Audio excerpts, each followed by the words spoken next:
Before you speak, before you respond, before you even walk into a room, your power begins with what you see. Not just with your eyes, but with your attention. We live in a world full of noise. People are speaking faster, scrolling faster, reacting faster. But the people who win in life, who connect deeply, lead with impact, and earn trust are not the loudest. They are the most observant. This book is about learning how to read people. But reading people isn't about guessing what they think. It's about seeing what others miss. It's about becoming the kind of person who can walk into a room and feel what's happening before a single word is spoken. If you can do that, you become powerful. Quietly, steadily powerful. And that's where we begin. But before we dive deep, if you're enjoying this journey and you want more life-changing lessons like this, don't forget to subscribe to the channel. It helps more than you know. Now let's get started. In the world of social intelligence, your first tool is observation. It's not sexy, it's not loud, but it is sharp. Like a blade you don't see coming. Most people don't observe. They assume. They jump to conclusions. They look but they don't see. And when you fail to observe, you miss the real game people play. You see the smile, but you don't see the tension in the jaw. You hear the "I'm fine," but you don't catch the pause before it. You notice the words, but not the energy behind them. Social intelligence starts the moment you slow down and pay attention, not just to people's words, but their patterns. How they sit, where their eyes move, what makes them light up, what makes them go quiet. If someone enters a room and looks at the floor, that tells you something. If they keep adjusting their watch or their hair, that tells you something too. But you can't notice these things if you're busy thinking about what you'll say next to. Truly understand people. You must take your attention off yourself. Observation is like a muscle. If you train it, it grows. You'll start to notice that people don't always say what they mean, but their bodies always tell the truth. You'll start to feel energy shifts even in silence. You'll read between the lines, and that gives you an edge. Imagine walking into a room and knowing within seconds who's confident and who's faking it, who's open and who's guarded, who's lying and who's scared. You don't learn this by talking more. You learn it by watching more. We were all born with this skill. Babies observe everything. But as we grow up, we're told to speak more, do more, hustle more, and slowly we forget to look. We forget to say, "You want to win with people? Start looking again." When you meet someone new, don't rush to impress. Be still. Watch how they move. Hear how they breathe. Feel their rhythm. Let them show you who they are before you show them who you are. Because most people reveal themselves. All you have to do is watch. Let me give you a truth. Most never hear. The best communicators are not always the best talkers. They're the best listeners. And more than that, they're the best watchers. They watch how people react to feedback. They watch how someone changes when a stronger voice enters the room.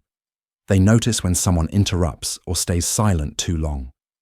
These details are everything, because people are always sending signals through tone, posture, speed, and silence. And once you can read those signals, you become fluent in a deeper language, a social language most never learn. Now, observation is not about judgment. It's not about sizing people up or labeling them. It's about understanding them, why they move the way they do, why they say the things they say, why they pull back when certain topics come up. The moment you stop trying to be interesting and instead become interested, your social world will change. You'll walk into spaces and sense the mood. You'll know who to approach and how. You'll know when someone's open to connection or when they need space. You will become what most people crave, someone who gets it without needing it explained. That's rare. That's valuable. Let's be clear. Observation isn't just about others. It starts with yourself. Can you notice your own patterns? Do you get nervous in certain crowds? You fidget when you're unsure? Do you speak louder when you feel ignored? Can you catch yourself before you react? This is self-observation, and it's where all social intelligence begins. You must see you before you can truly see others. When you understand your own patterns, your triggers, your defense mechanisms, your signals, you begin to recognize them in others. You build empathy. You stop reacting. You start responding. There's a calm power that comes from knowing your own reactions. And when you pair that with deep observation of others, you become someone who moves with intention, not impulse. That's the goal. You don't need to talk more. You don't need to be louder. You don't need to be the most charming. You just need to be the one who sees. Let everyone else play the loud game. You play the deep game. Now, as we move into the next chapter, you'll learn how to move from observation into understanding. How to take the signals you pick up and start connecting the dots. Because seeing is the first step, but interpreting is what gives you social power. Stay focused. This is just the beginning. Chapter 2. Reading between the lines, the unspoken language. Once you start observing, truly observing, you'll realize something surprising. Most of what people communicate isn't spoken. In fact, it's not even conscious. Words are only a small part of the story. The tone, the pause, the look in the eyes, the shift in the seat, the tightness in the shoulders. These carry more truth than any sentence ever could. We've been taught to focus on what people say, but the real art lies in noticing what they're not saying. That's where the unspoken language lives. That's where their truth hide. When you start reading between the lines, the world opens up. People can no longer fool you with charm, confuse you with nice words, or hide behind polite masks. You hear their message and their meaning.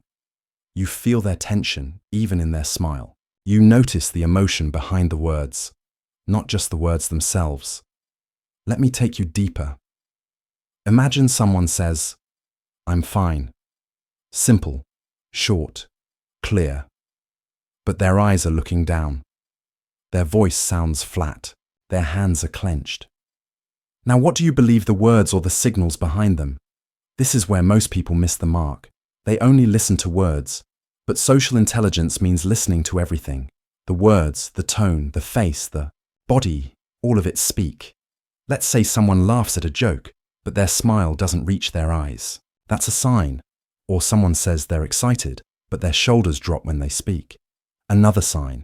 They say, "I'm happy to help," but they avoid eye contact. Yet another sign. These aren't accidents. They're emotional slips. Tiny truths that leak out when people try to hide how they really feel. The skilled listener hears the tension. The skilled reader sees the distance. The socially intelligent person connects the dots. You don't need superpowers for this. You need awareness. You need to slow down enough to catch what most people miss. And here's the deeper truth. People don't always intend to hide. Often, they don't even know what they're feeling. They might say yes because they don't know how to say no. They might pretend to be strong because they were never taught how to ask for help. So they speak one way, but their energy speaks another. If you can tune into that energy, you gain access to a level of understanding that changes everything. You become the person who can comfort without asking questions. You become the leader who senses when someone is overwhelmed, even if they won't admit it. You become the friend who understands what someone needs, not just what they say. Now let's take this a step further. Reading between the lines also means picking up on patterns. Sometimes the truth isn't in a single moment, it's in the repetition. Someone always interrupts when they're nervous. Someone always changes the topic when they feel insecure. Someone always jokes when the room gets serious. These habits are signals. And when you start connecting them, you see people more clearly than they see themselves. You'll start noticing things like who gets louder when they feel ignored, who becomes sarcastic when they feel hurt, who tries to impress others to avoid feeling invisible. Most of these behaviors aren't conscious.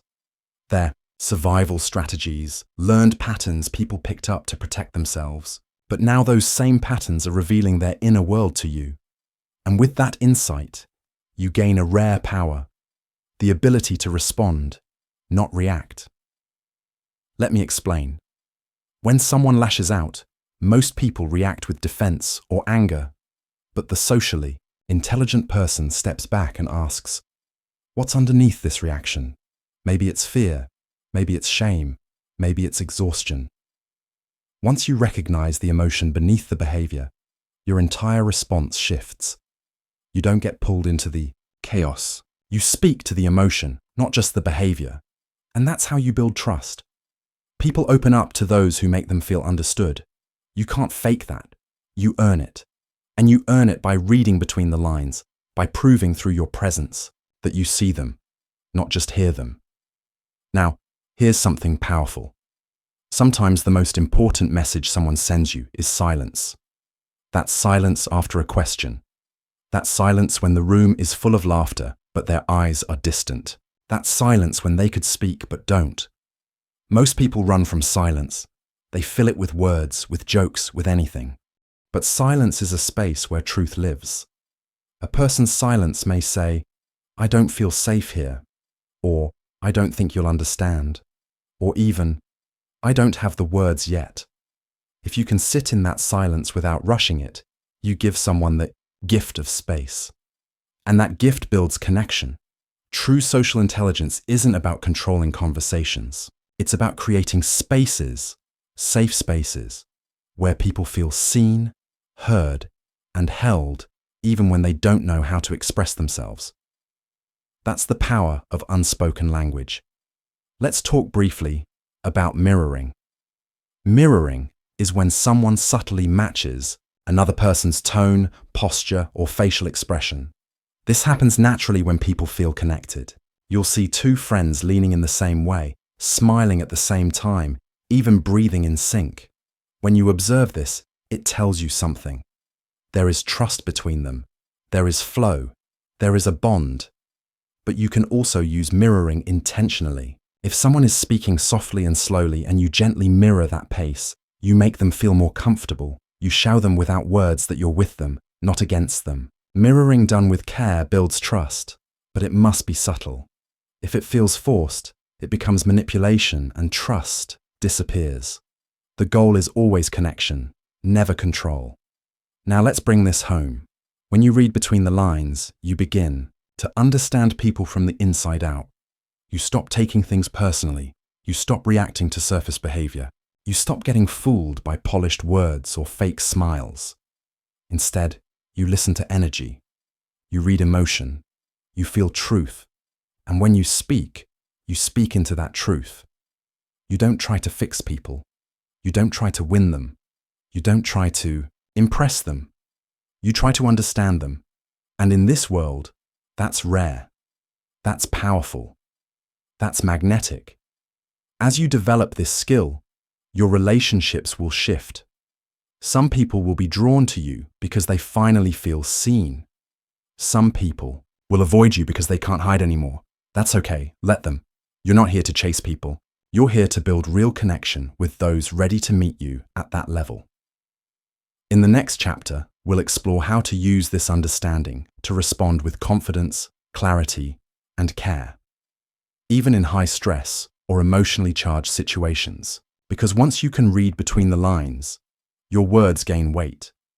Your presence speaks louder than noise. And you no longer just communicate, you connect. Stay with me. The journey is just getting deeper. Chapter 3. Responding with power. The art of calm communication. There's a difference between reacting and responding. A reaction is quick. It's automatic. It often comes from a place of emotion, anger, fear, frustration. A response, on the other hand, is intentional. It's thoughtful. It's calm. And in the world of social intelligence, your ability to respond rather than react is everything. It's not about being emotionless. It's about having emotional control. It's about holding space, even when others lose theirs. It's about choosing your words, your tone, and your timing. Not because you're trying to impress anyone, but because you're grounded. This is what makes communication powerful. Calmness is not weakness, it's control. And when you can stay calm in a heated situation, you change the energy of the room. You become the person people turn to, the person people trust, the person who leads. Not by volume, but by presence. Let's go deeper. You walk into a room. There's tension. Someone just got criticized. Another person is avoiding eye contact. The atmosphere feels heavy. Most people would either freeze or try to fix the discomfort. But you breathe, you observe, you listen, and when you speak, Your voice is steady. Your energy is firm but soft. In that moment, you don't just say something, you do something. You lower the emotional temperature. You create space for clarity. You show leadership. That's the art of calm communication. Now, how do you get there? It starts inside. Most people speak from their wounds, from their fears, from their insecurity. That's why their communication feels sharp or defensive or aggressive. But when you've done the work to calm your inner world, your outer voice begins to change. You no longer feel the need to win every argument. You no longer take every word personally. You no longer seek to dominate. Instead, you seek to connect. That shift is everything. Let's say someone insults you. They call you lazy or useless or say something that cuts deep. The natural reaction is to snap back, to defend yourself, to prove them wrong. But what if you didn't? What if you just looked at them steady and calm and said, "Is there something else going on here?" That single sentence, spoken without anger, without sarcasm, without ego, can flip the entire situation. Why? Because it shows that you're not reacting to the surface. You're responding to the energy underneath. That's power. You are not being weak. You are being wise. You're not matching their chaos. You're inviting peace. Now, let's be real. This kind of calm doesn't come overnight. It's trained. It's built through experience, reflection, and awareness. You train yourself by pausing before you speak. You train yourself by breathing before responding. You train yourself by learning to feel emotions without being controlled by them. You don't deny anger. You just don't let it drive the car. You don't ignore fear. You just don't let it choose your words. You become someone who holds space. That phrase, holding space, means allowing others to express themselves without your energy making it worse. It means you listen without interrupting. You stay still even when emotions rise. You respond when ready, not when triggered. Let's say someone comes to you in tears. They're overwhelmed. They're spiraling. Most people jump in with advice, or they try to cheer the person up, or they panic and say nothing at all. But the calm communicator stays present. They let the person speak. They breathe. They wait. And when the moment is right, they say something simple, honest, and real. Something like, "I'm here," or "I hear you. But take your time." These words aren't long, but they are full of weight because they come from calm, not chaos. Let's now talk about tone.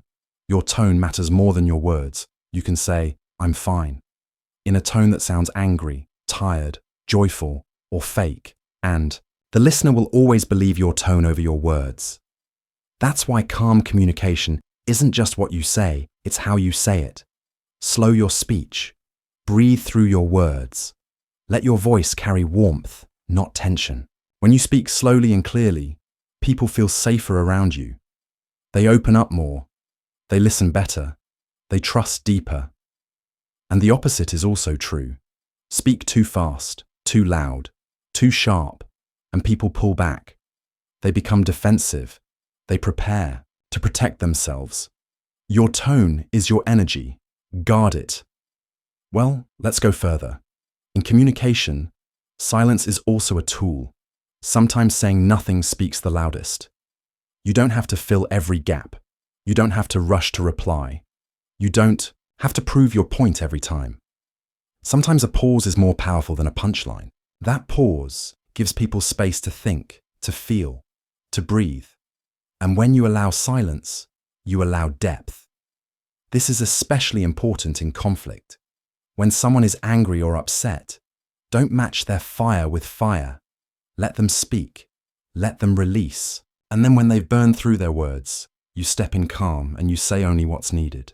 You don't shame them. You don't lecture them. You respond with intention. And that's how real resolution begins. Now, let's talk about boundaries. Calm communication doesn't mean letting people walk all over you. It means setting clear boundaries, with grace. You can say no without guilt. You can express discomfort without yelling. You can walk away from disrespect without creating drama. A boundary doesn't have to be loud. It just has to be firm. Say, "That doesn't work for me." Say, "I'm not available for that." Say, let's talk. When we're both calm, when you speak like this with clarity and calmness, you train people how to treat you. You teach them what you allow, what you value, and what you won't accept. And more importantly, you protect your peace. Let's bring this home. Calm communication is not a trick, it's a way of life. It means living from the inside out, not being tossed around by other people's moods, insults, or energy. It means choosing words that build, not break. It means being slow to anger, quick to understand. It means standing in your truth without needing to shout. And it means learning every day how to stay rooted in yourself even when the world around you is loud. So, how do you get better at this? Start with stillness. Start with watching your breath. Start with noticing your triggers. And start by asking yourself before you speak, am I reacting or am I responding? That question alone can change your life. In the next chapter, we'll move deeper into emotional awareness. You'll learn how to spot the hidden emotions behind behavior and how to use that awareness to lead, to influence, and to build powerful connections. But none of that works without calm. So build it, practice it, protect it, because calm is your foundation, and everything you build on top of it becomes stronger. Chapter 4, Emotional Awareness. Understanding what drives people. You can't connect with people if you don't understand what moves them. Not what they say they want, not what they pretend to be, but what they truly feel. Every human behavior, every action, every decision, it's all driven by emotion. Even when people think they're being logical, emotion is underneath it, guiding, pushing, whispering in the background. If you want to become socially intelligent, you must learn the emotional codes behind people's choices. You must learn to feel what they feel, not just hear what they say. And that begins with emotional awareness. Let's start with the basics. Everyone you meet is carrying something inside, a story, a fear, a wound, and whether they show it or not, it affects how they act. Some people chase attention because they never felt seen. Some interrupt because they're afraid of being forgotten. Some stay silent because they were punished for speaking up. You'll never see this in their words, but you'll feel it in their energy if you're paying attention. This is emotional awareness. It's not about labeling people. It's not about judging them. It's about recognizing the invisible engine that drives their behavior. Think of someone who always jokes around, even when things are serious to most. That person seems carefree or funny, but look closer. That constant humor might be hiding pain. It might be their shield, their mask, their escape. When you learn to recognize these patterns, you stop taking things personally. You stop reacting to surface behavior. You begin to understand. And when you understand someone emotionally, your entire relationship with them changes. Let's say someone snaps at you for no reason. The normal reaction is to feel insulted or angry, but the emotionally aware person sees through it. They ask themselves, what's this really about? Maybe it's not you. Maybe it's their stress, their fear, their sadness. You can't fix it for them, but you don't need to. Sometimes just seeing it changes how you respond. That's emotional intelligence in action. It's not about avoiding conflict. It's about navigating it with wisdom. It's not about being soft. It's about being strong. In a different way, calm, grounded, aware. Let's go deeper. There are 6 core emotions that drive most human behavior. Love, fear, anger, sadness, joy, shame. Every choice a person makes is influenced by one or more of these emotions. Someone starts a conversation out of love because they care. Someone walks away because of fear of being hurt.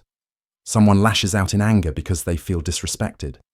Someone hides in silence because they carry shame. Someone smiles wide because they feel joy even for a moment.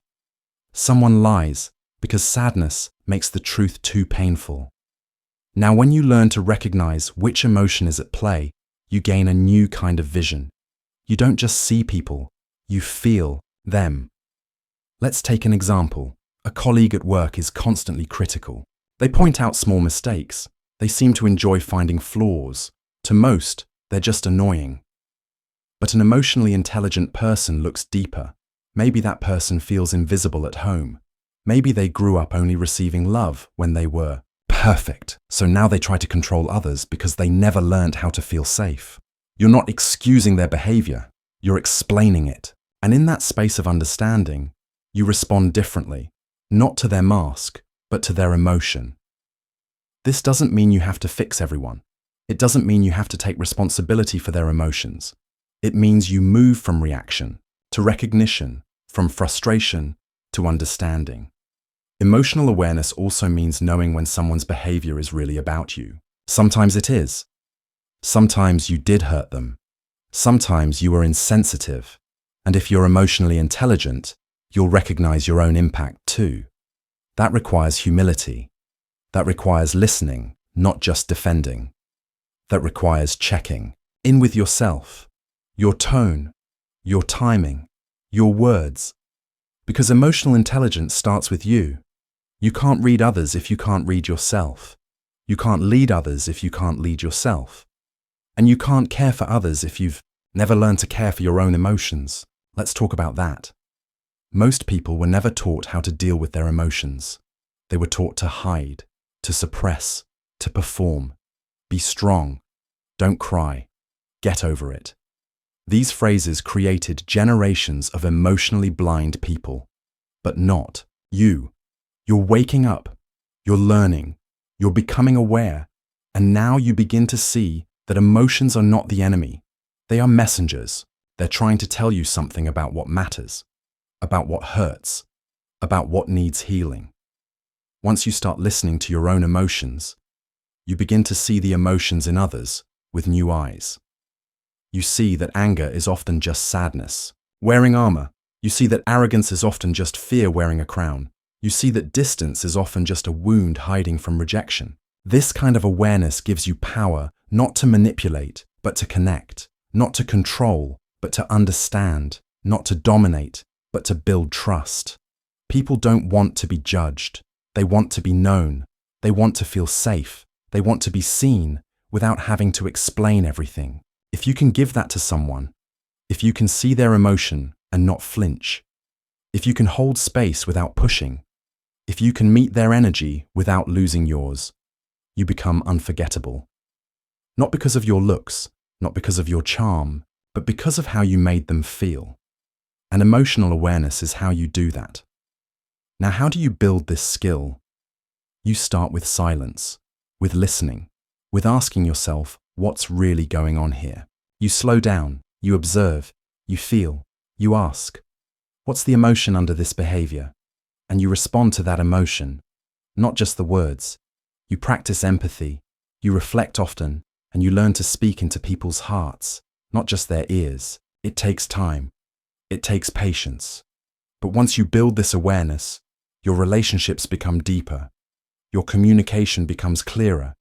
Your presence becomes healing, and you become someone others trust, even in their darkest moments. In the next chapter, we'll dive into listening. Not just hearing words, but listening in a way that changes lives.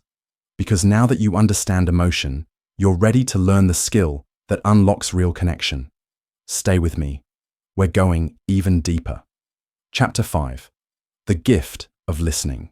How to hear what matters. Most people listen to reply. Very few listen to understand. And even fewer listen to feel. But the ones who do, they're the ones people remember. Listening. Real listening is not passive. It's not just waiting for your turn to talk. It's not just staying quiet while someone speaks. It's a full body, full heart presence. It's a gift. One of the rarest gifts you can give another human being. You can hear thousands of voices in your life, but the moment someone truly listens to you, it changes everything. Suddenly, you feel valued, seen, important, and that's what you have the power to offer to others. If you learn how to listen, not just with your ears, but with your whole being. Let's begin with one simple truth. People are not always asking for answers. They're asking to be heard, to be felt, to know that someone, even one person, understands what they're going through. You don't need the perfect words. You don't need to solve their problems. You just need to be present. But presence is rare because most people are distracted. They're thinking about their own lives, their own responses, their own pain. And when someone talks, they're already forming their reply before the sentence is even finished. That's not listening. That's waiting to talk. Social intelligence requires a different kind of presence. You listen without planning your answer. You listen without interrupting. You listen without turning the conversation back to yourself. You let the person empty themselves and you stay with them fully. That's real connection. Let's go deeper. There are levels of listening. The first is surface listening. You hear the words, but you're not really tuned in. You nod. You respond, but your mind is elsewhere. The second is active listening. You're paying attention. You make eye contact. You repeat some of their words, your anger.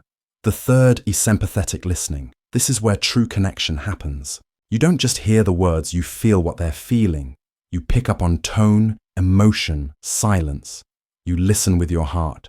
And then there is a fourth level, soulful listening. This is rare. This is when your presence alone feels healing. When the other person speaks and senses that they're safe, truly safe, to be exactly who they are. There's no judgment, no rush, no advice, just stillness and space. To listen like this, you must become quiet inside. You must clear your mind of assumptions, of solutions, of ego. You must be with the person moment to moment without trying to steer the conversation. This kind of listening doesn't just make people open up, it makes them heal. Now, here's the truth. Most people have never been truly listened to. They've been talked over, misunderstood, or ignored. So when you listen to someone with full presence, they feel something different. They can't always explain it, but they feel it, and they remember you for it. This is not about being a therapist. It's not about fixing anyone. It's about making space. You become a safe place in a noisy world. Let's take an example. Your friend says, "I've been really tired lately." A surface listener might say, "Yeah, me too. Life's crazy." An active listener might say, "You've been tired because of work." But an emotionally intelligent listener pauses. They lean in. They feel the heaviness in that sentence. And maybe they say something like, "You sound exhausted. Do you want to talk about it?" Or maybe they say nothing. They just wait. And in that silence, the friend continues. "It's not just work. I don't even know what I'm doing anymore. I feel stuck." And just like that, the truth begins to rise. Not because you asked, not because you pushed, but because you listened. This is the power of space, of patience, of stillness. Now, let's talk about nonverbal listening. Listening isn't just done with your ears, it's done with your body.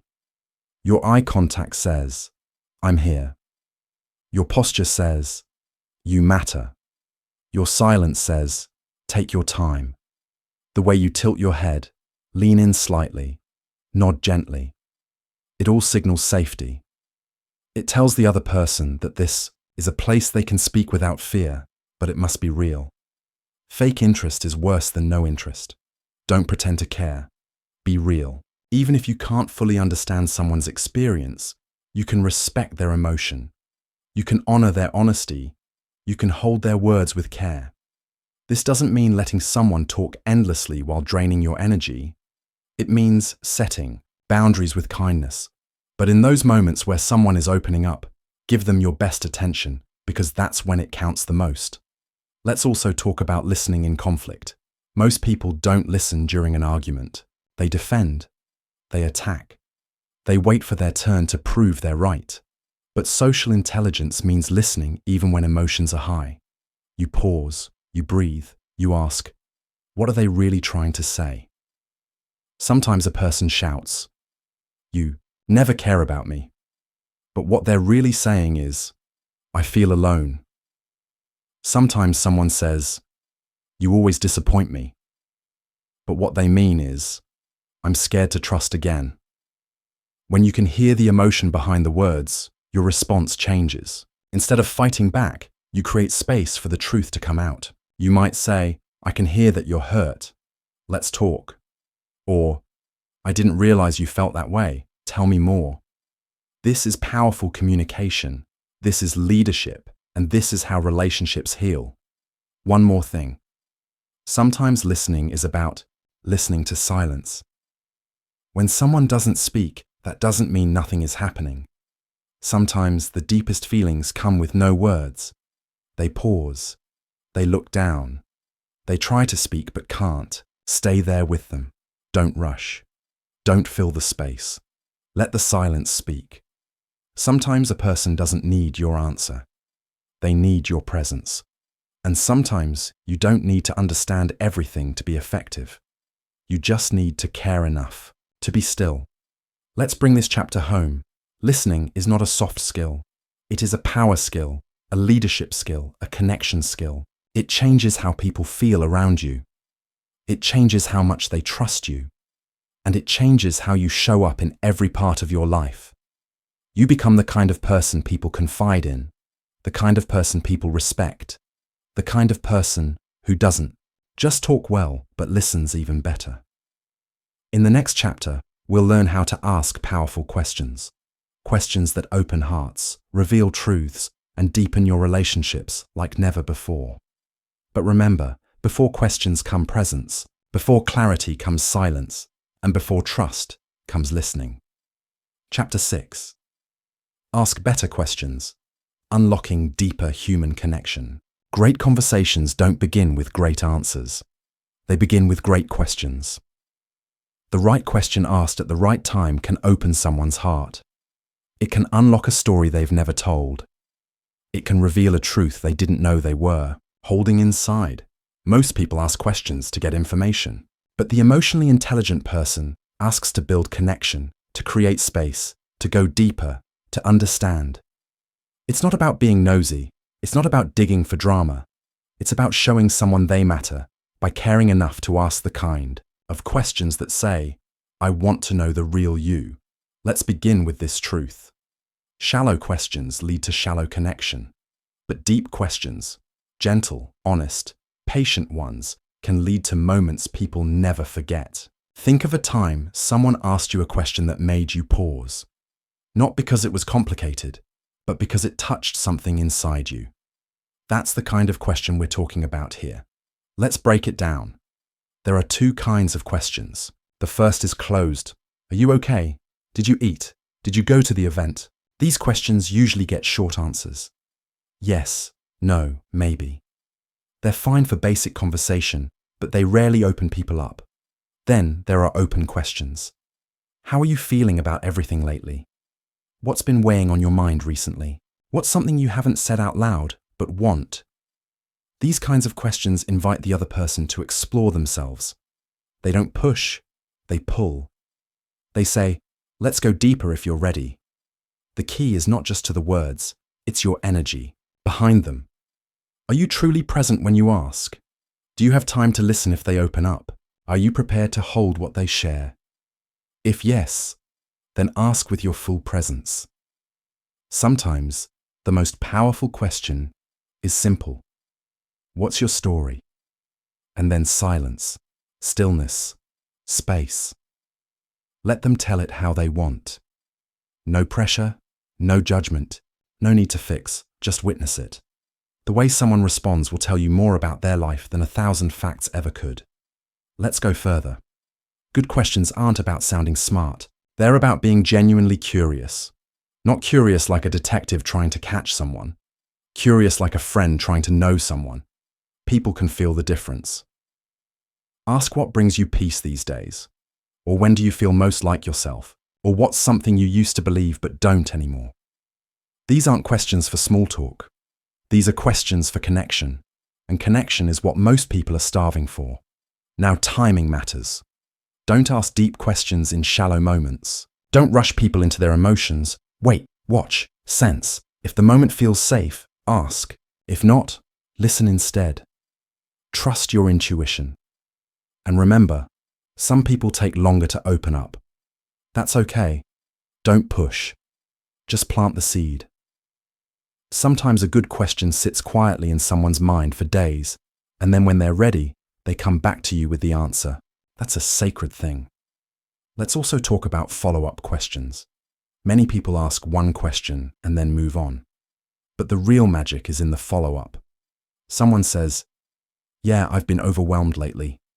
Most people would reply, "Oh man, I hear you. Same here."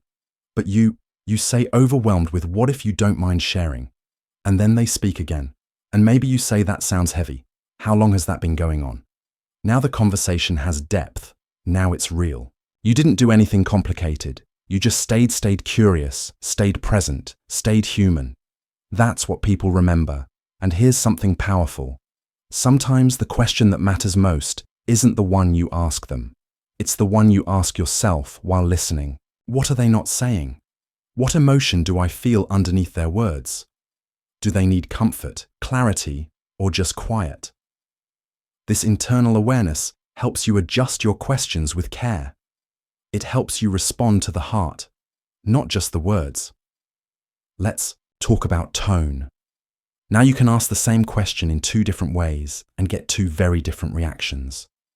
Why didn't you say something versus was something holding you back from speaking? One feels like blame, the other feels like care. So, when you ask softly, ask without pressure, ask with love. Let the other person feel that there's no right or wrong answer, only honesty. And let's talk about listening again. A good question is only as powerful as your ability to receive the answer. Don't interrupt. Don't relate it back to yourself. Let them speak their truth. Even if it makes you uncomfortable, even if you don't agree, even if it's messy, just hold it. You're not there to control the story. You're there to hold the space. And sometimes a person will say something they've never said out loud before. Not because your question was perfect, but because your presence felt safe enough. That's your real power. Let's also talk about silence. After you ask a question, wait. Don't jump in. Don't explain. Let the silence do the work. People often need a few seconds to go inward to find the real answer to gather their courage. So give them that time. Sometimes the silence after a question is the most honest part of the whole conversation. Now, here's something beautiful. Asking better questions doesn't just help you connect with others. It helps others connect with themselves. When someone answers a deep question, they often discover something inside they didn't know was there. Something hidden, something real, something healing. And you were the mirror that brought it out. That's not a small thing. That's a sacred thing. Let's bring this chapter home. You don't need to be brilliant. You don't need to be charming. You don't need to impress. You just need to care enough to ask better questions and then care even more to hear the answers. That's social intelligence. That's emotional leadership. That's human connection at its highest level. In the next chapter, we'll explore trust, how it's built, how it's broken, and how you can become someone people trust deeply, even without saying a word. Because asking the right questions opens the door, but trust is what lets people walk through it. Chapter 7. How to build trust without speaking too much. Some people try to earn trust with big promises, with polished speeches, with perfect words. But in truth, trust is not built through what you say. It's built through what you consistently do and how you make people feel. And the most powerful kind of trust, it's the quiet kind, the kind that doesn't need to speak much, the kind that makes people feel safe just by being around you. In a world full of noise, being a calm and grounded presence builds more trust than any clever conversation. Let's begin here. Trust is not given quickly, not real trust. It grows slowly, like roots beneath the surface. It's built in small moments, not grand ones. A glance, a pause, a word spoken softly at the right time, or even more powerful, a moment of not speaking when silence is needed. You don't need to talk a lot to build trust. You just need to be present, real, and consistent. Let's talk about presence. When you are fully present with someone, they feel it. You're not checking your phone. You're not looking past them. You're not waiting to speak. You are simply with them. Here now, that kind of presence is rare and magnetic Because most people don't feel seen. They feel rushed, talked over, dismissed. But when someone looks them in the eye, listens without judgment, and says very little, yet says it with full heart, it builds a bridge of trust that words alone could never build. Let's go deeper. Sometimes the most trustworthy people speak the least, not because they have nothing to say, but because they understand the weight of words. They speak only when it adds value. They know when to stay silent. They don't fill every gap. They don't try to impress. Their quiet confidence is calming. Their stillness becomes safety. That's the person others turn to when life gets heavy. Not because they're loud, but because they're stable.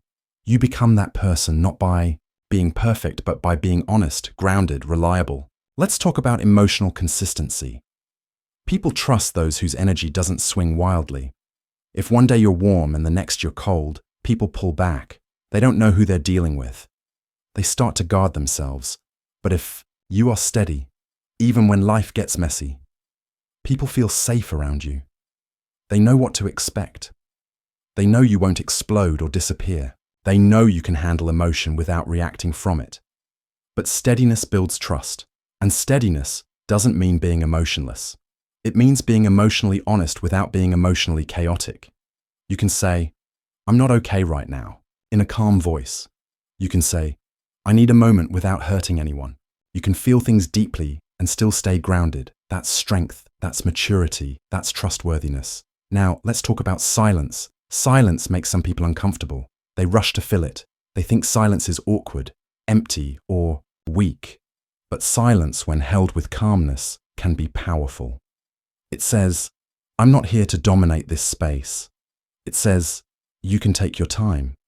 It says, "I don't need to control this moment." And in that space, people often say what they really feel because they don't feel pressured. They feel safe. Silence builds trust when it comes from presence, not avoidance. Now let's talk about actions. If you say one thing and do another, trust is broken. But if you do what you say, even in the small things, trust begins to form. It's not about being perfect. It's about being consistent. If you say, "I'll call you back," and you do, it matters.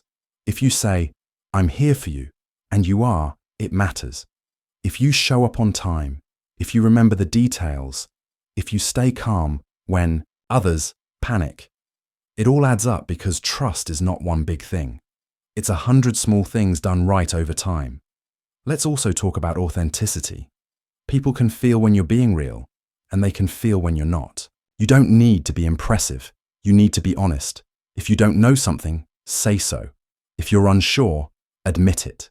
If you made a mistake, own it. This kind of honesty builds more trust than pretending ever will. Because people don't trust perfection. They trust vulnerability. They trust humility. They trust someone who's human. Now let's touch on emotional privacy. People who are trustworthy don't share everything they hear. They know how to protect the words others give them. When someone tells you something in confidence and you keep it to yourself, you become safe, and safe people are rare. Don't gossip. Don't retell other people's stories. Don't take what was shared in pain and turn it into entertainment. Protect it. Honor it even if it seems small, because people remember how you handled their pain. Let's also remember this. You can build trust without deep conversations, even in silence, even through your calm presence, even through small repeated kindnesses, holding the door, looking someone in the eye, being kind when you don't have to be, noticing when someone's energy is off, checking in, asking nothing in return. These things speak louder than words. And finally, let's talk about being dependable during difficulty. The real test of trust is not when things are easy, it's when things get hard. If you can stay grounded when someone is emotional, if you can remain respectful during a disagreement, if you can sit with someone in silence when they're grieving, you become unforgettable because you didn't just show up for the good parts. You showed up when it mattered most. And you didn't need a lot of words to do it. Just presence, just calmness, just care. Let's bring this home. You don't need to speak a lot to build deep trust. You just need to be present, be consistent, Be honest. Be safe. Speak with less noise and more weight. Listen with more heart and less judgment. Protect the space others give you and honor the emotions they don't know how to say. In the next chapter, we'll dive into boundaries, how to set them, protect them, and still remain connected. Because trust doesn't mean saying yes to everything. It means knowing who you are and standing in that truth with kindness. Chapter 8. Boundaries. Build connection. Say no without guilt. Many people believe that to connect with others, you have to always say yes. Yes to helping. Yes to showing up. Yes to doing more, even when you're tired, overwhelmed, or hurting. But here's the truth. You cannot build real connection without boundaries. You cannot build trust without honesty. You cannot protect your peace if you're always afraid to say no. Boundaries are not walls. They're not cold. They're not selfish. Boundaries are bridges. They create clear lines of respect. They help both people feel safe. They make sure your connection doesn't come at the cost of your well-being. Let's start simple. A boundary is anything that protects your energy, your time, your mental space, or your emotional safety.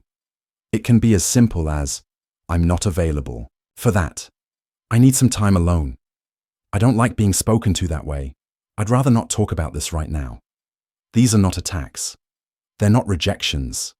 They are healthy expressions of self-awareness. And here's what most people don't realize. When you don't set boundaries, you silently teach people that your needs don't matter. You give too much. You hold too much. You say yes. When your heart says no, and slowly your energy drains, your resentment grows. Your peace disappears. You become burned out. Not because people are bad, but because you didn't protect yourself with clarity. Social intelligence means knowing that connection doesn't mean overextending. It means knowing how to stay close to others without abandoning yourself. That's the balance. Let's go deeper. Setting a boundary doesn't mean being rude. It means being clear. People often think if I say no, they'll get upset. Maybe they will, but their reaction doesn't mean your boundary was wrong. It just means they were used to getting yes from you, even when it cost you. You don't have to be harsh to be strong. You can be kind and still firm. You can say, I care about you deeply, but I can't do this right now. You can say, I respect your feelings, but this is what I need. You can say, I want to support you, but not at the cost of my mental health. People may not like it, but the right people will respect it. Because real connection isn't about comfort, it's about honesty. Let's talk about guilt. Most of the time, people avoid setting boundaries because of guilt. They feel bad for saying no. They feel responsible for how others feel. They think love means sacrifice no matter the cost. But love without boundaries becomes control. Support without limits becomes resentment. Care without rest becomes burnout. You are not selfish for protecting your peace. You are not mean for needing space. You are not cold for wanting rest. Guilt is a signal, but it's not always telling the truth. It's often just the echo of an old belief that your worth is tied to your usefulness, that your value is tied to how much you give. But listen carefully. You don't have to bleed to prove you care. You don't have to break to keep others whole. You are allowed to take up space. You are allowed to say no. You are allowed to be kind to yourself first. Let's talk about how boundaries actually strengthen connection. When you are clear with your limits, people know where they stand. There's no confusion, no guessing, no silent resentment building underneath. You can love someone deeply and still say, I can't talk right now. I need time to think. This is not something I'm comfortable doing. And in that honesty, trust grows. People may not like your limits at first, but over time, they learn to respect you more because your yes means something. It's not forced, it's real. And real connection can only grow in real honesty. Let's also talk about boundaries. In listening, you can be a great listener and still have limits. You can say, I want to support you, but I'm emotionally drained today. I care about your story. But can we continue this another time? I'm listening, but please don't yell. I need this to stay respectful. You are allowed to set the tone for how you are treated, even in hard moments. That doesn't make you less loving. It makes you more intentional. Let's bring in emotional safety. When you have strong boundaries, people feel safer around you. Why? Because they know you won't explode. You won't overpromise. You won't disappear from burnout. You're grounded, clear, centered. That stability is calming. It creates a space where others can relax because they're not worried about hurting or overwhelming. They trust your no. They value your yes. Now, how do you start setting boundaries if you never have? Begin small. Choose one area of your life where you've been feeling exhausted, uncomfortable, or disrespected. Then ask yourself, what do I need here? What would protect my energy? Once you know that, practice saying it out loud. Not with anger, not with fear, with calm. I need some space to rest. I can't say yes to this right now. I care about you, but I need a break. At first, it will feel scary. You may feel guilt. You may fear rejection. But over time, as you protect your peace, your confidence will grow. And the people who truly care about you, they will adjust. They will grow with you. They will thank you for being honest. Boundaries filter out the relationships that are based on guilt, and they strengthen the ones built on mutual respect. Let's talk about boundaries with love. You can love someone and still not be available all the time. You can care deeply and still take time for yourself. You can offer support and still say, not right now. Love is not constant sacrifice. Love is not overextension. Love is truth shared with care. The most beautiful relationships are the ones where two people can say, this is what I need, this is what I can offer, this is where my line is, and they respect each other for it. Let's bring this home. Boundaries are not barriers. They are invitations for healthier relationships. They say, I want connection, but not at the cost of my peace. I want closeness, but only with respect. I want to love you and love myself too. Social intelligence is knowing where your line is and learning how to express it with strength and softness. In the next chapter, we'll talk about emotional regulation, how to keep your calm, intense moments and respond with wisdom when your emotions try to take over, because boundaries protect your peace, and emotional intelligence helps you live inside that peace. Chapter 9. Mastering emotional control. Stay grounded when it gets loud. There's a moment right before you speak, right before you act, where everything can change. A split second, that pause, that breath, that space between reaction and response. That's where your power lives. Emotional control isn't about pretending you don't feel anything. It's not about suppressing anger, fear, sadness, or frustration. It's about learning how to hold your emotion without letting it take the wheel. Because in that moment when everything gets loud, when the room is tense, when someone disrespects you, when your heart rate rises and your voice wants to follow, that's when you decide, will you react from emotion or respond from wisdom? That choice defines your relationships, your leadership, your peace. Let's go deeper. Most people are ruled by emotion. They get angry and lash out. They feel hurt and shut down. They feel jealous and attack. They feel embarrassed and lie, and afterwards, they regret what they said. They wish they could take it back. But the damage is already done. That's what happens when emotion leads. But when you learn to stay grounded in the storm, something changes. You become different. You speak with control. You move with clarity. You gain respect without raising your voice. And most importantly, you protect your peace. Let's understand something.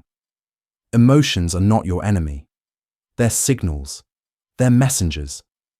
They tell you what matters, what hurts, what needs attention.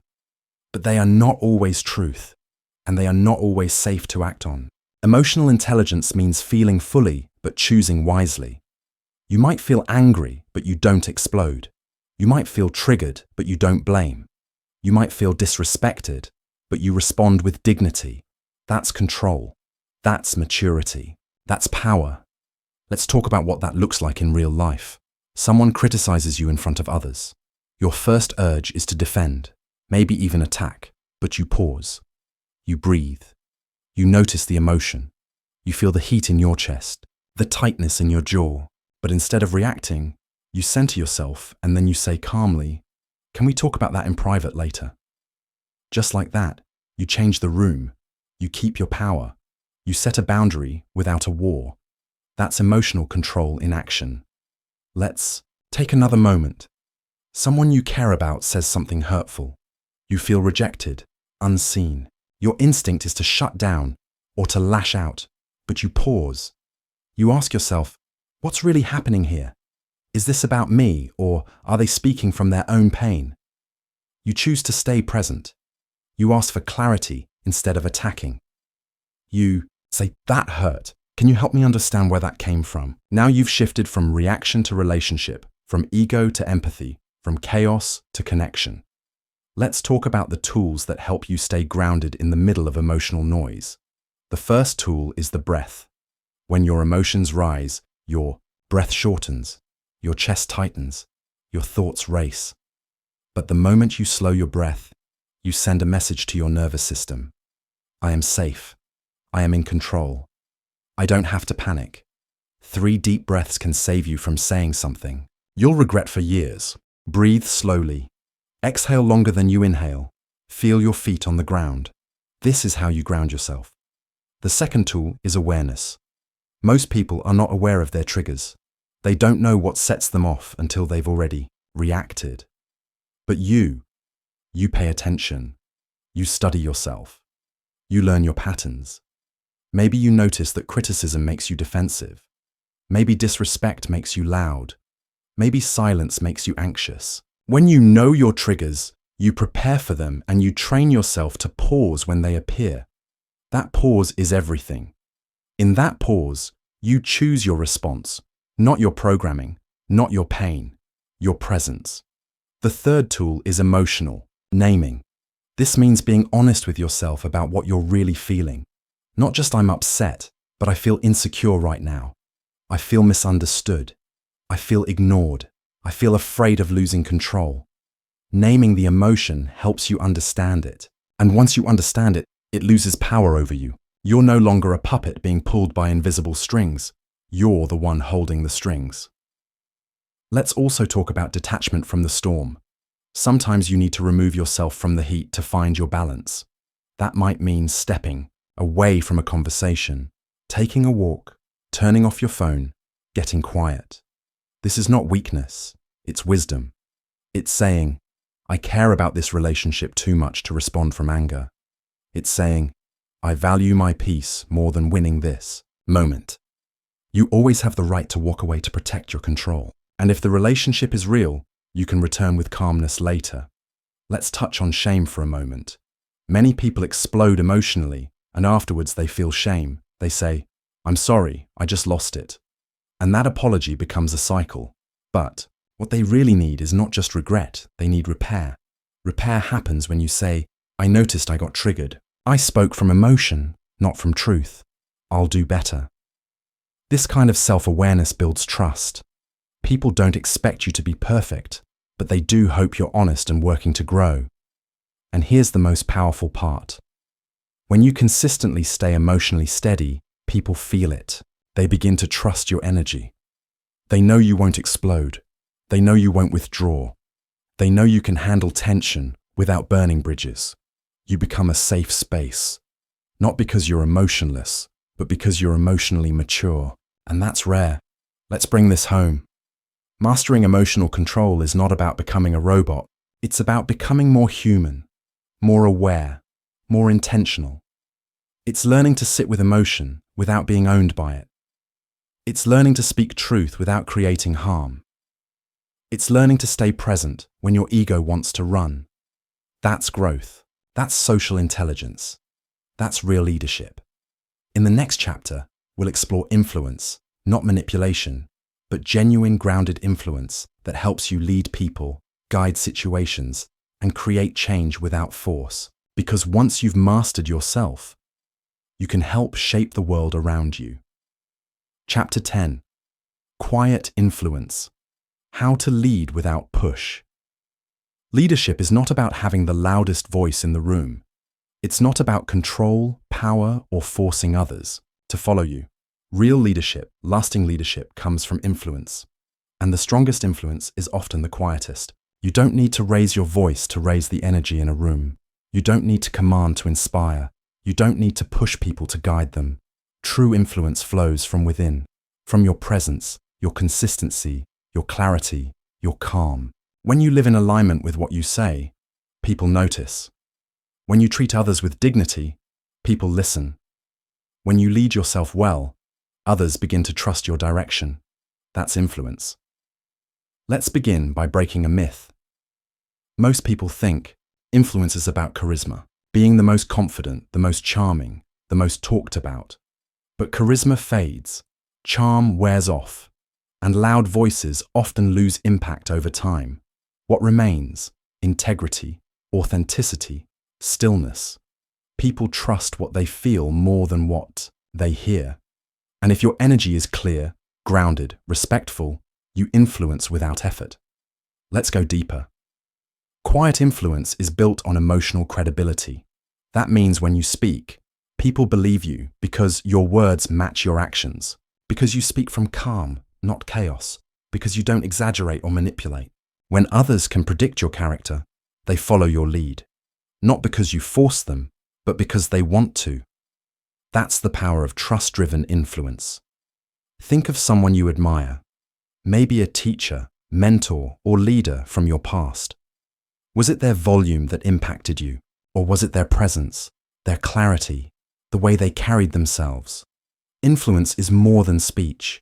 It's how you move, how you handle pressure, how you listen, how you show up when it's hard. Now, let's talk about intention. You can't influence people if your motive is selfish. If you just want to look important, gain status, or prove yourself, people will feel it. They may smile, they may nod, but they won't follow your lead. Why? Because real influence begins with care. Care about others. Care about their growth. Care about the bigger picture. When people sense that your guidance is rooted in service, not ego, they lean in. That's the heart of quiet leadership. Let's talk about modeling behavior. One of the most powerful ways to influence others is to embody what you want them to become. If you want others to be calm, be calm. If you want honesty, be honest. If you want people to listen, listen deeply. If you want respect, give it first. People learn more from what you do than from what you say. You don't have to say, "Follow me." Just walk with integrity. Just carry yourself with clarity. And people will naturally begin to shift. They'll say, "There's something about them. I trust them. I feel safe when they speak." That's real influence. Now, let's talk about influence through questions. You don't always need to give answers. Sometimes asking the right question at the right time can open minds far more than preaching ever could. Questions like, what do you think would happen if we tried it this way? How would you feel if this situation were reversed? What's really important to you here? These kinds of questions don't push. They invite. They don't corner. They expand. Influence doesn't always look like direction. Sometimes it looks like curiosity.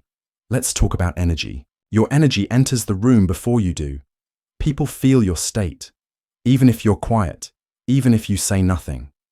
If you walk in full of chaos, people feel tension. If you walk in calm and centered, people relax. If you walk in grounded and sure of yourself, people notice. Energy speaks louder than words. To influence others, learn to influence your own state first. Breathe before you enter a room. Be clear about your intention. Choose peace over pressure and walk in knowing your presence alone can shift the space. Now let's talk about feedback. Part of influence is knowing how to give guidance without judgment. Instead of saying you did that wrong, try, can I share an observation that might help? Instead of, why would you do it like that? Try what led you to make that choice. Feedback with respect opens the door. Criticism with shame closes it. Quiet influence knows how to correct without crushing. It knows how to build without breaking. Let's also talk about silence. You don't have to speak on everything. Sometimes your silence holds more weight than your voice. When someone is venting and you stay still. When someone is aggressive and you don't match their energy. When everyone is talking but you choose to listen. That restraint becomes power. People begin to wonder what you think. They begin to respect your timing. They begin to feel your presence even when you're quiet. This is not manipulation, it's maturity. It's the discipline to know that influence doesn't need to prove itself constantly. It trusts that presence speaks. Let's bring this home. Quiet influence isn't about being passive. It's about being powerful without the noise. It's about leading, through your example, speaking with purpose, listening with care, standing in your values, letting your actions speak. You don't need a stage to lead. You don't need a title to guide. You don't need a loud voice to be heard. You just need presence, clarity, self-respect, and a deep care for those around you. In the next chapter, we'll explore how to repair connection after conflict. Because even with great influence, misunderstandings happen. But with the right mindset and skill, you can turn conflict into deeper connection. Because influence isn't about avoiding tension. It's about rising above it with grace. Chapter 11. Turning conflict into connection. Repair, don't retreat. Conflict is not the enemy. Avoiding it, every relationship, no matter how strong, how loving, how respectful, will face moments of tension, misunderstandings, hurt feelings, missed signals, clashing needs. That's part of being human. But what matters is not whether conflict happens. What matters is what you do next. Will you retreat and disconnect? Will you react and destroy trust?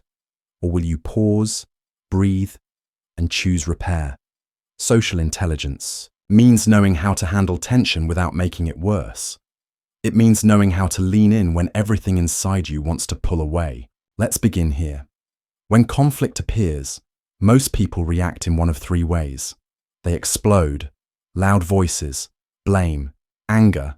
They shut down, silent treatment, withdrawal, avoidance. They fake peace, smile, numb, pretend like it didn't matter. But none of these reactions truly resolve anything. They only push the pain underground where it grows quietly. Real connection doesn't avoid conflict. It faces it. It walks through it. It cleans the wound, not just covers it. That's repair. Let's go deeper. When conflict happens, your first job is not to prove your point. It's to protect the relationship. You don't have to agree with everything. You don't have to apologize if you didn't do wrong. But you do have to stay present, stay respectful, stay human. Because what breaks trust is not just disagreement. It's how we handle disagreement. Let's say someone accuses you of something that feels unfair. Your body tightens. You want to interrupt. You want to defend. But instead, you pause. You breathe. And you say, "Can you tell me more about how you're feeling?" Now you've shifted the energy. You've moved from defense to dialogue. You've created space for understanding, even when you don't agree. That's emotional leadership. That's repair. Let's talk about listening again, because during conflict it becomes even more important. People in pain often speak in harsh ways, not because they're cruel, but because they don't feel safe or heard or seen. When someone is upset, listen for the emotion, not just the words. Under "you don't care about me" might be, "I feel like I'm not a priority." Under "you're always judging me" might be, "I feel ashamed and I don't know how to say it." If you can hear that, if you can respond to the feeling rather than react to the words, you become someone who de-escalates, not escalates. You become someone who heals. Let's talk about ownership in any conflict. Take a moment to ask, what part of this is mine? Maybe you didn't mean to hurt them, but your tone was sharp. Maybe you didn't start the argument, but you dismissed their feelings. Maybe you were tired, but you spoke with impatience. Owning your part doesn't make you weak. It makes you trustworthy.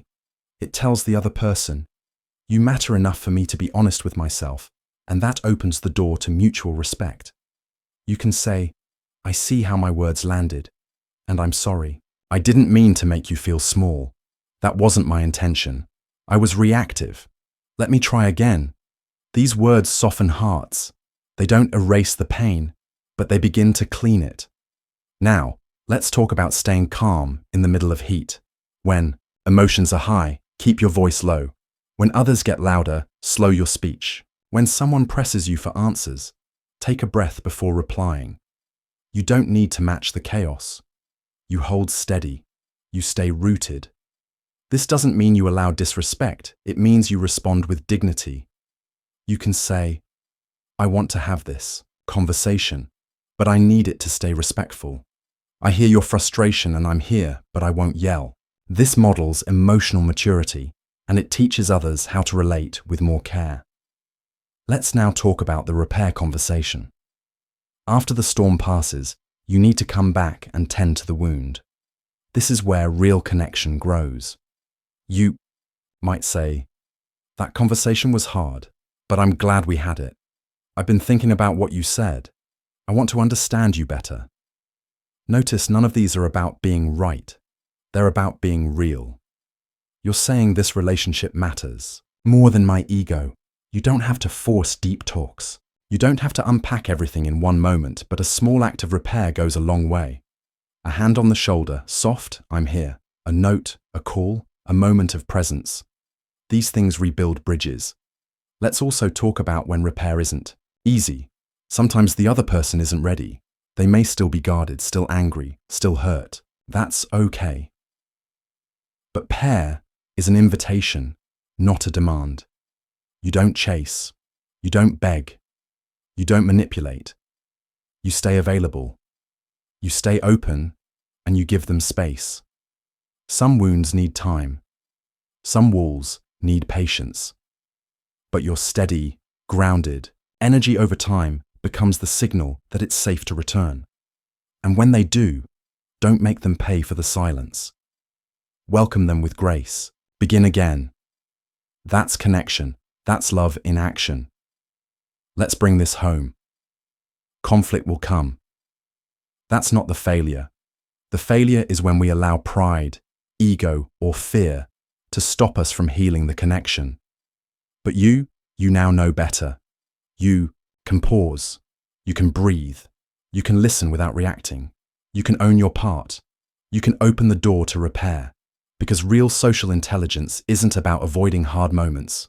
It's about growing through them. In the next chapter, we'll explore the subtle art of reading group dynamics, how to understand energy in a room, and how to navigate social spaces with clarity and grace. Because relationships don't only happen one-on-one. Sometimes your presence needs to guide a whole room. Chapter 12, Reading the Room. Mastering group energy and presence. Social intelligence isn't just about connecting with one person at a time. It's also about knowing how to move inside a group. A room full of energy, a table full of voices, a space full of signals, and sometimes the most powerful person in the room is not the one speaking, but the one who's paying attention. To read the room is to sense what's going on, beneath the words, beneath the noise, beneath the surface smiles and surface talk. It's about feeling the atmosphere, tuning into tone, noticing tension, catching what others miss. Because every group has an emotional current. Every space carries a certain weight. And when you learn to feel that energy, you learn how to respond with wisdom. Let's begin here. You walk into a room. No one says anything negative, but something feels off. You notice that one person is unusually quiet. Another is avoiding eye contact. There's laughter, but it feels forced. This is not about paranoia. This is awareness. You are not assuming. You're observing. Reading the room means noticing patterns. What's being said, what's not being said. Who's dominating, who's shrinking. Where the energy is light, where the energy is heavy. Let's go deeper. Every group has roles, even if they're unspoken. There's often the speaker, the listener, the challenger, the harmonizer, the the observer, the outsider. When you can see these roles clearly, you know how to adjust your presence. You know when to step in, when to step back, when to hold space, when to bring balance. Socially intelligent people don't just enter a room and perform. They scan, they feel, they adjust without losing themselves. That's presence with awareness. Let's say you're in a meeting. Someone's voice keeps getting cut off. They lean forward to speak, but someone louder jumps in.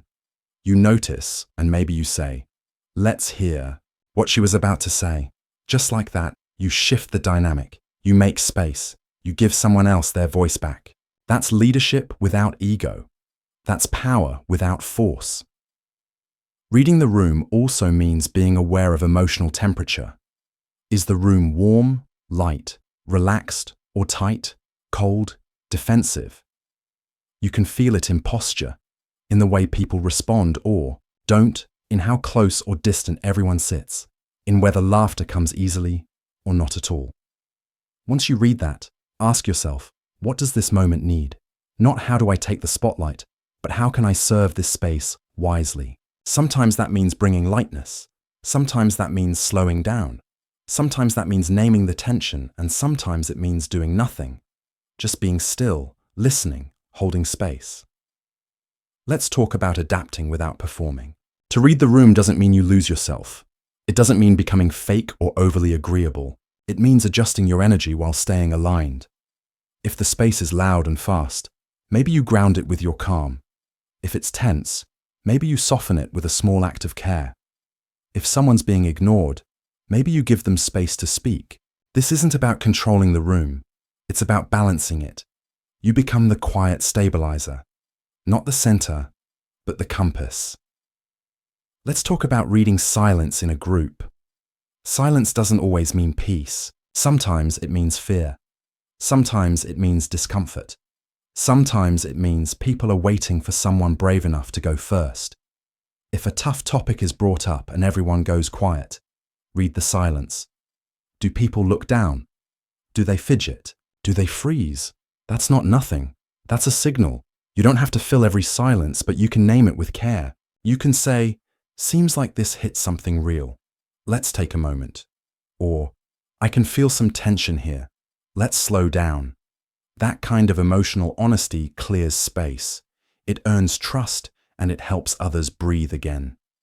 Let's also talk about how to walk into a room with presence.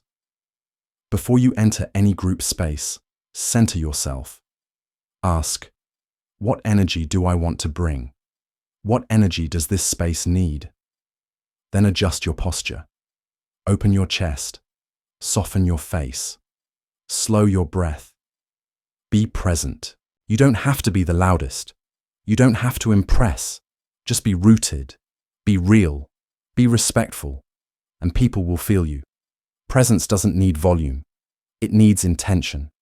Let's now talk about group conflict. In every room, disagreements will happen. If you can hold your ground without attacking, if you can offer perspective without making others feel small, if you can speak with conviction and kindness at the same time, you become the one people listen to, even if they don't agree. You can say, "I hear where you're coming from. May I offer a different angle?" Or, "I see this differently, and I want to share why with respect." That tone, that clarity, that calm, it's rare, and it changes the room because most people argue to win. But the wise speak to build. Let's not forget group spaces have emotional ripple effects. If you bring grounded energy, others often follow. If you panic, it spreads. If you stay calm, it soothes. If you listen well, others start doing the same. This is the subtle art of influence we talked about earlier. You lead by example, even in silence. You don't always need to speak to shape the space. You are the shape. Let's bring this home. Reading the room is not about control. It's about connection. It's about walking in with eyes open, heart calm, and spirit steady. It's about noticing who's being left out and inviting them in. It's about feeling when the energy is off and adjusting yours to bring balance. It's about knowing when to speak and knowing when your presence is enough. Social intelligence is not just about people. It's about patterns, energy, timing, awareness. And once you learn to read the room, you begin to shape it without effort. In the next chapter, we'll talk about adaptability, how to be flexible without losing yourself, and how to shift gracefully across different people and environments. Because those who adapt well connect well. Chapter 13. Adapt without losing yourself, the art of social flexibility. In life, you will meet all kinds of people.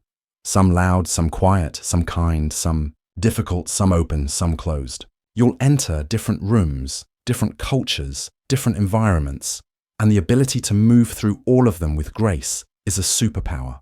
That superpower is called adaptability. But here's the part most people miss.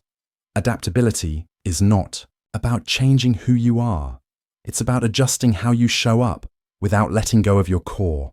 It's about being flexible, not fake, responsive, not reactive, present, not performative. True social intelligence means you can move from space to space, from person to person, from moment to moment, and still remain you. Let's begin here. Some people enter every situation the same way. Same tone, same style, same energy. No matter the room, no matter the people. And while consistency is good, rigidity is not. If you speak to a child the same way you speak to your boss, something gets lost. If you approach a grieving friend with the same energy you use at a party, it won't land well. Adaptability is the skill of sensing what the moment calls for and responding with intention. It's not about being fake, it's about being attuned. Let's go deeper. Imagine your personality as a tree. The roots are your values, what matters most to you. The trunk is your character, your integrity, your truth. But the branches, they move with the wind. They bend, they flex, they respond to the environment. But the tree never stops being a tree. That's adaptability with identity. You can shift your language without losing your honesty. You can adjust your tone without compromising your message. You can flex your delivery while standing firm in your truth. That's power. Let's talk about emotional temperature. In some rooms, you need to bring energy. In others, you need to bring calm. In some conversations, you lead. In others, you follow. The socially intelligent person senses what the room needs and provides it without losing themselves. They're not chasing approval. They're responding to energy. That's what makes them magnetic. Let's say you walk into a group that feels tense. You don't burst in with loud jokes. You ease in. You soften your tone. You match the moment, then slowly guide. It's somewhere better. This is not performance. It's presence with wisdom. Let's now address a fear many people have. If I keep adapting, won't I lose myself? No. You lose yourself when you abandon your values, not when you adjust your communication. There's a difference between wearing different hats and wearing a mask. A hat comes off. It serves a purpose. It's flexible, but a mask hides your truth. It disconnects you from who you are. The goal is not to become what others want, but to express yourself in ways they can receive. That's mastery. Let's talk about communication style. Some people respond best to directness. Others need softness. Some want details. Others want vision. If you're rigid, if you only speak your way, you limit your impact. But if you learn to translate your truth into their language, you expand your reach. You can still be honest, just more thoughtful, still real, just more refined. This is how you build connection across different personalities. Now let's talk about cultural flexibility. In a global world, you'll meet people from different backgrounds, values, traditions, and what feels normal to you might feel confusing or even disrespectful to them. Adaptability means learning how to honor those differences without losing your own center. It means listening more before assuming. It means asking before offering. It means being open to learning, not just leading. This isn't about walking on eggshells. It's about walking with awareness. You can be proud of your way of life and still respect someone else's. That balance creates bridges, not walls. Let's now explore the power of code switching with intention. Code switching is when someone changes how they speak or act depending on who they're with. For some, it's a survival tool. For others, it's exhausting. But when done with awareness, it becomes strategic adaptability. You speak one way in the boardroom and another with your grandmother. Not because you're fake, but because you're fluent in multiple languages of connection. And when you use that fluency to build respect, not hide who you are, it becomes a tool of strength. But always ask yourself, am I adapting out of fear or out of choice? Am I connecting or performing? Choose intention. Let's now talk about returning to center. Adaptability can stretch you. So after every interaction, come back to yourself. Ask, how did that feel? Did I compromise any part of me? Do I need to reset? Spend time alone, reflect, reground, reconnect to your values. Because the more often you return to center, the easier it becomes to move with freedom without losing form. Let's bring this home. To adapt is not to betray yourself. It is to express yourself wisely across different spaces. The strongest trees bend with the wind. The best communicators are just without losing their voice. The most socially intelligent people are not rigid. They're responsive, and that's what makes them powerful. They know who they are, they know what they stand for, and they've learned how to meet people where they are without shrinking. In the next chapter, we'll talk about handling rejection and judgment. How to remain socially confident even when others don't accept you, because not everyone will understand your energy. But with the right mindset, you can keep showing up anyway, with courage and grace. Chapter 14. Handling rejection and judgment. Stay confident in any crowd. No matter how kind you are, no matter how socially skilled you become, no matter how well you communicate, listen or care, there will be people who misunderstand you. There will be rooms where you don't fit. There will be moments when you feel left out, unseen, or judged. That's not a failure, that's life. But how you respond to rejection and judgment, that's where your real power lives. Because rejection doesn't define your worth, and judgment doesn't cancel your truth. Social intelligence means staying confident even when others don't clap for you. Let's begin here. Most people fear rejection not because they want everyone to like them, but because deep down they want to feel like they belong. We are wired to connect, to be accepted, to be part of something. So when someone pulls away, when someone criticizes, when someone excludes you, it can hurt. That hurt is real, but it doesn't have to control you. Let's go deeper. When you walk into a space and feel judged, pause and ask, is this about me or about their lens? Did I actually do something wrong? Or am I triggering something in them? Because often people don't judge you for who you are. They judge you based on their own wounds, their own insecurities, their own filters. You speak confidently, and they label you arrogant. You set a boundary, and they call you selfish. You stay quiet, and they call you cold. But that doesn't mean their label is truth. It just means you're being seen through their experience, not your reality. You cannot control everyone's perception of you, and you don't need to. Let's talk about belonging to yourself. Social confidence doesn't come from being liked. It comes from liking who you are, even when others don't. It's when you can say, they don't understand me, and that's okay. I'm not for everyone, and I don't need to be. My truth still matters, even when it's not received.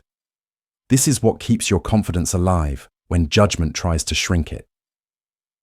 You're not defined by who leaves the room. You're not broken because someone didn't clap. You're not unworthy because someone didn't see your heart. You're steady because you know your own value. Let's talk about silence and exclusion. Sometimes the rejection is quiet. No words, no explanation, just distance, just looks, just being left out. That kind of rejection stings because it's invisible. You feel it, but you can't explain it, and it makes you question everything. Did I say too much? Was I too intense? Should I be different? But before you shrink, pause. Ask yourself, was I honest? Was I respectful? Was I me? If the answer is yes, then you did your part, and their silence is not your fault. Not everyone has the capacity to hold your energy. Not everyone knows how to respond to authenticity, and not everyone is meant to walk with you. Let them go gently and return to your center. Let's also talk about criticism. Not all criticism is bad. Some feedback helps you grow, but social intelligence is knowing how to filter it. When someone criticizes you, ask, do they know me well? Is this coming from love or from ego? Is there something useful here or just noise? You don't have to defend yourself to every voice. You don't have to argue with every opinion. You don't have to explain your soul to someone who only sees your shadow. Protect your energy, receive what helps, release what doesn't. Let's talk about self-rust. The more you know yourself, the more you understand your values. The more you've done your own healing, the less you need other people's approval to feel whole. This is how you walk into rooms without shrinking, how you speak without fear, how you connect without chasing. You trust that your presence is enough. Even if they don't clap, even if they roll their eyes, even if they talk behind your back, you stand anyway. Let's talk about one of the most powerful things you can say to yourself. I can be rejected and still be okay. I can be judged and still stay kind. I can lose a crowd and still love who I am. That mindset is unshakable. Let's also talk about empathy. Sometimes the one judging you is projecting their own pain, their own shame, their own fear. If they were taught that emotions are weakness, your vulnerability will make them uncomfortable. If they were raised to perform, your honesty will feel threatening. If they've never seen someone like you before, they may resist what they don't understand.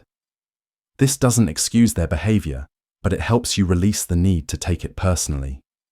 Their judgment is not about you. It's about their lens, and you don't need to shrink to fit it. Let's talk about your voice. In a world that judges quickly and listens slowly, don't silence your truth. Speak with intention. Speak with heart. Speak with care. But speak and know that the people meant to walk with you will feel you. They'll hear you. They'll stay. You don't need to twist yourself into a smaller shape to earn connection. Real connection sees your light and says, I honor that. Let's bring this home. Rejection hurts. Judgment stings. But neither has the power to erase your worth unless you hand it over. And you won't because you've grown. You've learned how to read people without letting them write your story. You've learned how to hold space even when others close theirs. You've learned how to stay rooted even when the wind of judgment blows hard. You are not everyone's favorite, and that's okay. You are you. And the more you show up with love, with clarity, with courage, the more the right people will find you. In the final chapter, we'll explore lasting connection. How to create bonds that don't just survive social moments, but grow deeper over time. Because social intelligence is not just about communication, it's about connection that lasts. Chapter 15. Connection that lasts. The heart of social intelligence. People won't remember every word you said. They won't remember every detail of your story. But they will remember how you made them feel. That feeling of being heard, seen, understood, respected. That's what stays. That's what becomes legacy at its core. Social intelligence is not just about what you say. It's about what you leave behind in people's hearts. Let's begin here. Lasting connection is not built in a single moment. It's built over time through small repeated acts of care, through presence, through consistency, through the way you show up again and again with honesty and kindness. You don't need to be loud. You don't need to be flashy. You don't need to impress. You just need to be real and consistent. Let's talk about consistency. People connect with what they can trust. If your energy is warm one day and cold the next, people will protect themselves. If you show interest today but disappear tomorrow, people won't feel safe. If you overpromise but underdel, people begin to pull away. But when you show up again and again, not perfectly, but honestly, you become someone they can count on. And that's rare because trust is the soil where connection grows. Let's talk about attention. In today's world, most people feel invisible, even surrounded by others. They feel alone. When you give someone your full attention, you offer them something sacred. You tell them you matter. You tell them, I see you. You tell them, right now, this moment with you is all that matters. And that moment becomes a memory, a reason they want to keep you close. Lasting connection is built through presence, not performance. Let's talk about remembering the small things. You don't need grand gestures to build strong bonds. Sometimes the smallest act creates the deepest impact. You remember their favorite tea. You check in after their big day. You send a message when they're quiet. You say, I was just thinking about you. That's connection. It's not always what you say, it's what you notice. Let's talk about vulnerability. True connection cannot survive on surface talk alone. It grows when two people are willing to go deeper, to be honest, to be seen, to risk being misunderstood, but still show up as they are. You don't have to share everything, but if you want real connection, you have to share something real. You say, this is hard for me to talk about, or I don't have it all figured out, or I felt that way too. These moments break walls. They remind the other person that they're not alone. And when someone shares with you, you don't judge, you don't rush to fix, you don't minimize, you just stay, you just hold space. That's how trust grows roots. Let's talk about repair. Even the best connections will experience tension. There will be missteps, misunderstandings, moments of distance. But what makes a bond strong is the willingness to repair. To say, I didn't handle that well. To say I was hurt, but I still care. To say, let's talk. I don't want to lose this. Those words are glue. They keep relationships from falling apart. Lasting connection doesn't mean no conflict. It means we care enough to come back to reconnect again and again. Let's talk about mutual growth. The best relationships don't just feel good. They make you better. They challenge you. They reflect your blind spots. They support your dreams. They keep you accountable to your highest self. You walk with people who are growing too, who value truth, who want depth, who are willing to look inward, because shallow connection can't carry you through deep seasons. You need people who are rooted, and you need to be rooted too. Let's talk about giving and receiving. Lasting connection is not one-sided. Juice not just you giving, giving, giving. It's a rhythm, a dance. Sometimes you carry, sometimes you're carried. You say, I've got you. And later they say, I've got you too. That balance builds bonds that don't break easily. Let's talk about space. Connection doesn't mean being present all the time. Sometimes it means knowing when to give someone space to breathe, to heal, to think. Respecting space is love. Trusting that the bond won't break just because there's distance. You don't chase. You don't panic. You remain steady. You return when the time is right. That kind of maturity deepens connection more than constant presence ever could. Let's talk about grace. People will disappoint you. They'll forget. They'll misread. They'll say the wrong thing. And you will too. But grace says, I see your intention, not just your mistake. I remember the good, not just the stumble. I'm here not just when it's easy, but when it's real. This grace doesn't mean accepting disrespect. It means holding the humanity of the people you care about and allowing room for growth. Let's talk about depth. Not every conversation will be deep, but every connection should have the capacity for depth, where you can talk about real things, your fears, your hopes, your pain, your joy, where you feel safe to be fully you, where silence feels like peace, not pressure, where laughter lives beside honesty. That's the kind of bond that time can't erase. Let's bring this home. Lasting connection is not about constant communication. It's about true communication. It's not about being impressive. It's about being present. It's not about always saying the right thing. It's about saying the real thing. And most of all, it's about building relationships where people feel I can breathe here. I can be myself here. I am safe here. That's the heart of social intelligence. It's not just what you know about people.